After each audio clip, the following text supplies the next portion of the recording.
The bitter political fight between the newly elected Chief Minister of Andhra Pradesh, Chandrababu Naidu, and the YSRCP President, former Chief Minister Jagan Mohan Reddy, hit a new pitch and a dimension after the newly elected state government demolished the YSRCP's yet to be constructed party office in Tadepalli, Guntur district. The demolition drive was in fact conducted by the CRDA and municipal authorities. CRDA stands for Capital Region Development Authority, who in fact claimed that the entire construction was being done in an illegal manner on a land that belongs to the irrigation department. They've also gone on to allege that despite sending multiple notices to stop the activity, in fact the party which was in power for 5 years refused to do so, and in fact they flouted norms and leased the land at a much minimum price. And that's why today they went ahead demolishing the entire property. They say that no violation of rules was done from their side. But YSRCP President Jagan Mohan Reddy, reacting sharply to the incident, called Chandrababu Naidu dictator, and he's also gone on to allege that this is vendetta politics that is being played out by the Naidu-led NDA alliance government in the state of Andhra Pradesh. And he's also said that demolition happened despite the party moving court and in fact seeking a stay on such kind of activities. In fact, what really is interesting is to see the kind of politics that have been happening in the state of Andhra Pradesh, considering that this incident comes in the backdrop of massive backlash that Jagan Mohan Reddy is facing for constructing a palatial property on the Rishikonda Hills by spending the state exchequer's funds to the tune of 500 crores.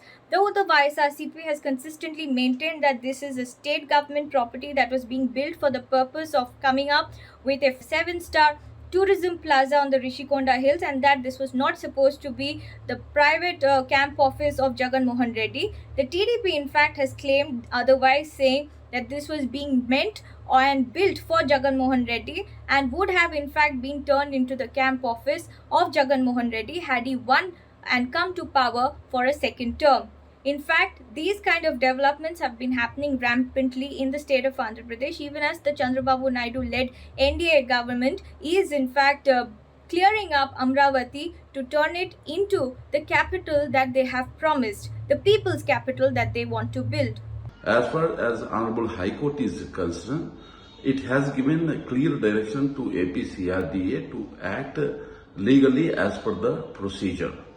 Hence, if it is the illegal encroached land and without proper permissions, these constructions are going on, definitely such kind of acts can be restrained by the state government as per the direction of the Honorable High Court. And there is no political party, whether individually or for the sake of their party a purpose, shall not encroach or grab any government or private land. Today, early in the morning, by 4:30, 5 o'clock itself, 6 bulldozers came to demolish YSRCP office at Tadepalli, Mangalgiri, without any due procedure following to dismantle them. This is pure vendetta politics of TDP. What actually going in Andhra Pradesh is, the rule has to be for delivery of their manifesto and implementation of the policies, not for violation of rules and regulations. Even from High Court also, they have not followed the procedure.